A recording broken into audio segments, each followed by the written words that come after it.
La 3008 DKR de Carlos Sainz, l'aile avant gauche arrachée, symbole d'une journée qui aura livré son verdict.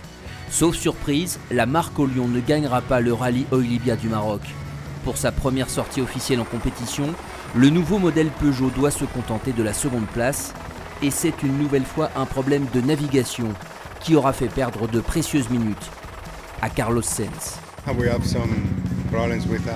Nous avons eu un problème avec un waypoint masqué. On n'arrivait vraiment pas à le trouver, on est passé 3 ou 4 fois à 10 mètres et ça ne fonctionnait pas. On a dû revenir plusieurs fois avant de le passer.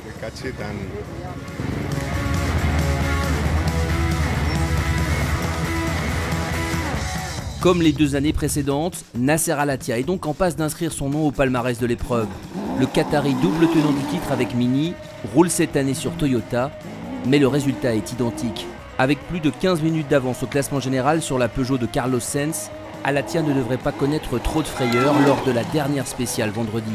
Parti avec 2 minutes de retard sur l'Espagnol ce matin, il arrive avec 5 minutes d'avance, le sentiment du devoir accompli. C'est une très bonne étape. On a commencé en seconde position, mais ensuite on a passé Carlos dans les dunes. Je suis ravi de cette performance. On va continuer demain.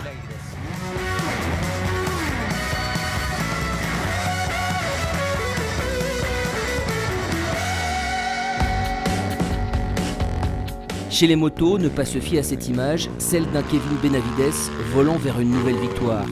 Parti en premier ce matin, l'Argentin va chuter lourdement après 250 km. Il remontera sur sa moto pour franchir la ligne d'arrivée complètement groggy et visiblement touché à la tête. Nouveau coup dur pour le team Honda HRC après les casses mécaniques de Gonçalves et Brabec. Résultat, KTM en profite pour signer un triplé dans cette étape.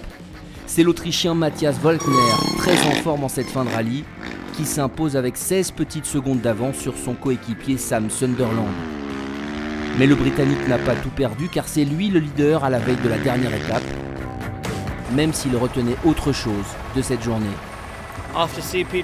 Après le CP2, j'ai vu que Kevin avait fait une grosse chute. C'était un obstacle qui n'était pas vraiment marqué dans le roadbook. Après cela, j'ai perdu confiance dans mes notes, car c'était un endroit où on pouvait aller très très vite.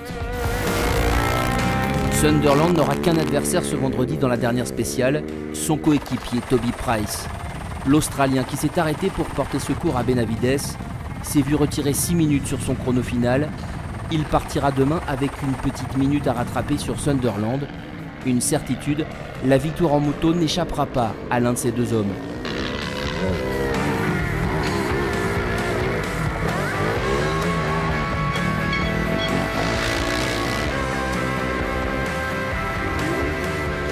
Le premier Français, Xavier de Zoultray, pointe à la 5e place après une nouvelle belle journée. Dernier acte de ce rallye Oilibia du Maroc ce vendredi, avec une étape de 230 km autour d'Erfoud.